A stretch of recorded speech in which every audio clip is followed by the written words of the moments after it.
Welcome back to Good Follow presented by DraftKings. And guys, I'm geeked. I'm so excited. We have a huge guest joining the show, our biggest yet, Naismith basketball Hall of Famer, three-time NCAA champion, Olympic gold medalist. She retired as the winningest head coach, men's or women's D1 basketball. When she left the game, she is one of the most respected minds and figures in all of basketball. And my former coach at Stanford University, Tara VanDerveer, joins the show. Yay! Hi, Ros. Hi, Tara. Ros, you were never this excited about coming to practice. Oh, you got jokes early. Okay, Tara. I miss you. I miss you too. But Logan, I'd love to introduce you to a wonderful life mentor, friend, and my coach, Tara VanDerveer, as you take it away for us. It is so incredibly nice to meet you. We're so excited to have you on the show. And in honor of you being with us, we want to compare some throwback moments with today's highlights in a segment we're calling Then and Now. Ooh, fun. Wait a second. What? Tara, this graphic is insane. So to start this thing off, we're going to look at where you were then and where you are now. Back then, you were a coach at Stanford. And now, Tara, you're a professor teaching a course at Stanford. And literally the course is called Basketball, a Masterclass. And it's got a star-studded guest list. You got Steve Kerr coming in, Jennifer Azzi, Lisa Bluter of Iowa, Nneka and Chiney Ogwumike. So I'm happy for this new chapter for you. How does coaching and teaching compare, Tara? Well, Ros, I think coaching is teaching. So it's just, the fun thing, actually, I really enjoy doing the class, and we don't have public exams like you do with coaching. I feel like, we always would play the games, and it was really important that everyone, when you were on the team, everyone had to study really hard and do the right thing. Whereas in this class, we have no homework, no grades. And I told the class that it was pass fail. If they had fun, they passed. If they didn't have fun, I failed. So we're really having a good time. And I'll book you for next year if I teach it again. I saw the list of guests and I completely understood where I ranked in the hierarchy of greatness coming through Stanford. I was like, oh, no. Tara brought in the big wigs. I got it. But anytime you need me, I'm ready. All right. Well, Raj, I did have a picture of you in class because you're on my all defensive team. So we had your picture. You were in a stance. It was looking really good. So you've seen the growth in investment in women's basketball and women's sports just as a whole. So back then, you were the coach of the '96 Olympic team that fueled the excitement for the launch of the WNBA in 1997. And now we're in an era of unprecedented attention to women's sports, investment expansion, the NIL era, and the new unrivaled league debuted. So how does today's momentum around women's basketball compare to that of the late 90s? It's a wonderful time. And I think that what's really important is for all of us that love the game of basketball and love the game of women's basketball, for us to help grow and guard the game as best as we can, so that in fact, we're always putting our best product forward, the great players that we have. I would just say not to get distracted with things, because we still we're not where we can be. And one of the things I think that as a coach on the West Coast, and Roz might remember this, is that, we kind of stuck together in our league in the Pac-10, Pac-12 to help promote women's basketball on the West Coast, because so many people ignored us, and we have to stick together. And I think as women's basketball coaches, players, everyone in the game, we need to be unselfish and really work to promote women's basketball at all levels, ahead of our own agendas. And also, word is getting out about the coaches. Let's take a shift and look at the then and now of coaches. And let's start with the fashion and the fits, Tara. I see you smiling. So back then we have this iconic game day fit for you, Tara. It was that gray suit. and those lucky gold huggy earrings. Yeah, And I'm still wearing them. but now you look at the fashion of the coaches today and you see Dawn Staley, always so cool. You know, she got some Louis Vuitton, some Gucci on, something really cool and popping. You know, our girl Kim Mulkey, she's consistent. She's been bold for decades. And I don't know if you recently saw Tara, she was literally wearing a hoop, like I saw that. I saw that. a literal bucket. And then you have Nia Ivy of Notre Dame, and she's always so fabulous coming out on the court. Mhm. And if you'll notice in that right corner, that's you in the iconic one of one Nike jacket. This was last year. They gifted it to you. Yes. Those are 1,203 tallies marked for each one of your career when you became the winningest head coach last season, passing Coach K. So as we dive into the fashion segment, I'd love to know, where is the coat, Tara? Do you wear it? You know, Roz, I don't wear it too often, but I wear it sometimes when I go to speaking events, and I did wear it to my first class because it was freezing out and the coat is very warm. But it's really, it's probably something that actually when I do wear it, people want to take pictures in it. And one time I did not wear it to one of the games that was in San Francisco, and there was a woman that had a fake jacket like that, and she wanted me to sign it. So I know it's made its rounds. People have seen it. Oh my God, not replicas. Yes, replicas.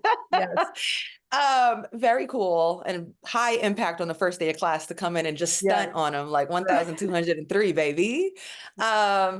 So of the other coaches that we mentioned, Dawn Staley, Kim Mulkey, Niele Ivy, whose closet, would you like to have a chance to shop in and wear something out of? You know, I like Dawn's. I like Dawn's look. It's sporty and casual, and, but she's probably about 3 sizes smaller than me. But I think that what fashion is, just like your coaching, is it has to fit you. So the thing that's most important about a coach, I think, is that you're yourself. And so whatever, what fits Dawn fits Dawn, what, fits me. And, you have to be yourself in fashion or coaching. Absolutely. I'm sure we'd love to pick up her new contract extension as well for $25 million. dollars. I text Dawn, and I'm really excited for Dawn that what it shows to me is that South Carolina respects the job she's doing. They are investing in women's basketball, and it's very exciting. Now, some people might be upset. Oh, wow, that's a lot of money, but she's not even in the top 10 for all the men. So, I mean, Right. there's still some growth for her to do. And obviously other coaches, women's basketball has just great coaches, and it's such an exciting time to be part of women's basketball. And I say to Dawn, you go, girl, and that's awesome. Yeah, I mean, respectfully, Tara, you see that contract coming down the line. Do you think to yourself, boy, I could have stuck this thing out for 5 more years? You know, I feel like I've had a magical life, Dawn, with coaching, and I'm proud of Dawn. I'm excited for Dawn. I coach Dawn. I love Dawn. She's a fabulous person, and woman, and I think a great ambassador of our game. And I hope she continues to enjoy coaching. And she's tough on those players. Yeah, She's tough yeah. on it. But I respect her. Yes, and you have had a magical life, Tara, and this new age of coaching is going to be interesting and different than the one that you came up in. This is an era of NIL, so players are getting paid. In your opinion, now that you've stepped away from the game as a coach, what does it take to be a successful college coach in the era of NIL, and quite frankly, in the era of paying players? Right. I think, Roz, that NIL is a great thing. And I think college players, when you played, you should have had the opportunity to profit from your name, image, and likeness, and market your own and own your own name, image, and likeness. Um, the whole situation with collectives, which is different in my mind than NIL, I know they call it NIL, is basically pay for play. And I don't think it really is to the benefit of college athletics the way it's happened, because Mm. college athletics versus the pro, we don't have a salary cap. We don't have tampering rules. So, a great player can just get poached off of a team, and It's kind of I don't think it's really good right now for any of the game. No, I don't mean just women's basketball, but men's basketball, college football, everything. But NIL, I am a 100% supportive of. Now we're going past NIL. Now we're going to go to revenue sharing, which I also am supportive of. So we'll have to see where that goes. Yeah, it's certainly an interesting time for coaches trying to build prolonged success, and that's troubling for them. And then, especially with the mobility of players now, being able to move, but they also can hold coaches accountable to promises they made that way, right, Tara? Yes. But I also, I think the thing, Roz, with the portal, the combination of the portal, collective money, NIL, there are some situations, there were some times, I'll bet, when you were a freshman or you were a young player at Stanford where things weren't going your way. And you had to dig in a little bit deeper. And, now if you say, well, I'm just going to transfer, and the grass is greener somewhere else. I think that teams are losing out because of the combination of all those things. I think I transferred, I don't think people should be tied to one place, but the combination of it is making it very easy to leave. And then the numbers haven't shown that people have actually done better when they do go to a new place. It's a situation that is, I think, very challenging for coaches when players say they want the most important things for them is connectivity, a relationship, and then they're going to their third school. They're not demonstrating that. I'll end on this though. I do think NIL is especially exciting for female collegiate athletes. When I was coming up, Tara, even if you were a star player as a female athlete, the concept of like, I could be a millionaire for doing this was pretty much reserved for the guys. And like now, I actually think female college athletes are more exciting and have better opportunity to make money when they're good at their craft, excellent at their craft, and also storytelling about who they are. So I feel like it's very empowering and exciting, especially for female college athletes, this NIL era. Well, Roz, I think one of the things that's a little bit lacking is unfortunately, there are people that want the sweatshirt without sweating. In order to be a great player, when you're down with the 3-on-3, the unrivaled league that you're with right now, those women are working. They're in that gym. They're taking care of their bodies. They're training. They're getting up shots. A livelihood is work. And I think a lot of young players, they might see the glitz and glamour of Sabrina Ionescu or Nneka Ogwumike and they don't understand the work that is involved. So when you're front and center like you are, you watch how hard these players work and how good they are. So I'm excited to be watching the Unrivaled League. I'm excited to watch the WNBA. I'm really glad that we're having a team in the Bay Area, and the enthusiasm for women's basketball is contagious. You've also coached some iconic players. Let's take a look at some very recent Stanford women's basketball players who are doing their thing then and now. So here is a throwback of Chiney, Nneka Ogwumike, Cameron Brink.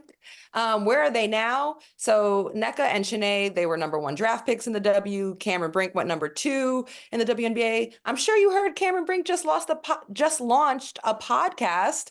Chiney is a broadcasting superstar, and Nneka is the president of the WNBA Players Association. So Tara, what's something that you saw in all three of these women when they were players at Stanford that have helped them, shape who they've become today? Well, Roz, I'm exceedingly proud of all the players I've coached, but when you point out Nneka, Chiney, and Cam, they're competitors. They're warriors out there. I love coaching all of them, and just how hard they would play, how much they wanted to win. What they would put time into their game, and extra time working on things. I know that I think Chiney is someone that, she kind of followed in Nneka's footsteps a little bit. And when she played with Nneka, I always wondered how good she was going to be when Nneka graduated. Oh my God, she was unbelievable. She totally exceeded my expectations. And I love coaching all of them. But I think Chiney in some ways was my real surprise. how she really developed without Nneka. They were Nneka and Chiney together were fabulous. And Cam being a young player on the national championship team, she's fearless. So, I love, just there's so many great players that I've coached. And, I include you in the great teams and a great, especially a great defensive player. But, some days that shot was going in, Ros. Yep. And I was like, green light. You got it. Even if that drove you crazy. But, to your point, I remember playing with Nneka, and she, even though she was 2 years younger, she felt like the mother of the team. You can count on Nneka. I remember Chiney telling me as a freshman at college that she was going to have her own show. Boy, when that woman puts her mind to something, she does it, huh? Yes, she does. She's excellent. Yeah. And then Cameron Brink, just launched her podcast, Straight to Cam. For the record, Cameron, I had Tara VanDerveer on before you did. Speaking of the evolution of players, we actually have the evolution of Ros. We have a throwback of her then versus now. And this is one I really want to touch on. You touched on her, you just watching her evolve as a person throughout the years. But what's it been like watching her evolve from a player to a broadcaster? Logan, I thought we were going to do easy questions. Well, I'm so proud of Ros, and she is fabulous. And I love when she's doing games, and she has really improved. Ros is a hard worker, very intelligent, and someone that, like you said with Nneka, you can depend on Ros. She'll get the job done. Ros, I'm seeing the clock tick down. I want to make sure we talk about one thing, and that I don't know if Logan knows this, but I was roommates with Ros's mother in college. Do you know that? Yeah. So whenever Ros would kind of make me ballistic on the bench, I would say, Ros, I knew you before you were born. So I've known Ros basically all her life, and I'm really excited to be here with you, Ros, and I'm really proud of you for what you're doing. And you're very, very intelligent. Ros taught public speaking at Stanford, and we had one of our players in the class. I told Ros that the player had to get an A, and she said, I'll give her what she deserves. So I love your integrity, and I'm so proud of the woman you are, Ros. I had to get that in. My gosh. Oh my gosh, Tara. That really means a lot, especially you saying you can depend on me. I appreciate that, Tara. And I love you. I love you. You are love you so much. Thank you for coming on the show. We nice to meet you, appreciate you. Logan. Nice to meet you as well. All right. Bye, Tara. Take care. All right. That was awesome. That was beautiful. I'm touched. I'm emotional. Hanging out with my former coach and Hall of Famer, Tara VanDerveer. That is our biggest guest to join the show yet. And we're not done yet. When I come back, I have a sit-down exclusive one-on-one interview with Kayla McBride from Miami, talking to us from Unrivaled.